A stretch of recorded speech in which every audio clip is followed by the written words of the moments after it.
મારા છોકરાને કેન્સરની પેટમાં ગાંઠો હતી, 4થા સ્ટેજનું કેન્સર હતું. ત્યાં એને સિવિલ હોસ્પિટલમાં એડમિટ કર્યો. પછી એને 1 મહિનાની અંદર 1 મહિનો થયો, એને કિમોથેરાપીના ડોઝ આપવાનું કીધું હતું ડૉક્ટરે. પછી 15-20 દિવસ પછી આવી રીતના હું ઘરમાં એકલી હતી ને 12-1 વાગે હું રડતી હતી ને માતાજીના વિડીયો જ જોતી હતી. એમાં તમારું વિડીયો આવ્યું. એમાં ખૂંખાર મેળવીએ મને એવું કીધું કે રડશો નહીં, ચિંતા કરશો નહીં, હું તમારી તકલીફ સાંભળું છું, તમારી અરજી બી સાંભળું છું. પછી મને આમ વિશ્વાસ આવ્યો ને પછી મેં અરજી કરી માતાજીને. ત્યારે મારા છોકરાને 10 દિવસ સુધી રેગ્યુલર એને ફૂલ તાવ આવતો હતો હોસ્પિટલમાં, ને ડૉક્ટરે કીધું હતું કે આનો તાવ કંટ્રોલ થશે ત્યારે એના ડોઝ ચાલુ અમે કરીશું. એને ઇન્જેક્શનો દવાઓ હેવી લગાવે પણ તાવ એને ઉતરતો જ નહોતો અને એની દવા ચાલુ થતી બી નથી.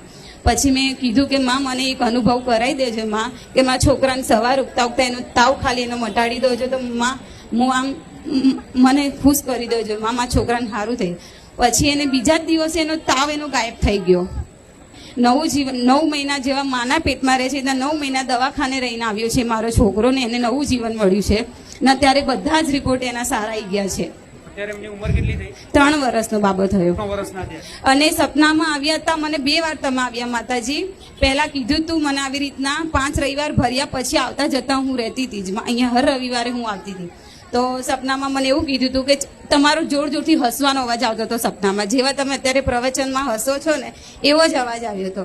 ને પછી કીધું હતું કે તું ચિંતા ના કરીશ, તારા છોકરાને તો કંઈ જ નહીં થાય. કે મને સપનામાં તમે આવું કીધું તું માં તમારા જ અવાજમાં. પછી બીજી વાર બી આ રિપોર્ટ આવવાનો હતો છેલ્લો એના 2-3 દિવસ પહેલા મને તમારા દીકરાના સપનામાં મને આવ્યા હતા કે સપનામાં તમારા દીકરા જોડે બેઠક થઈ અને કીધું કે તમે ખાલી એના રિપોર્ટ લઈને આવજો કે મારી પાસે. તો હું આજે રિપોર્ટ લઈને આવી છું એના સારા. મારા છોકરાને બસ તમારા આશીર્વાદ રિપોર્ટ તો જોઈ લેવા દો. નવું જીવન મળ્યું માં. આ રિપોર્ટમાં શું લખ્યું એ તો ખબર નહીં, પણ આ રિપોર્ટ ફેરવાઈ ગયો જાતનો અનુભવ.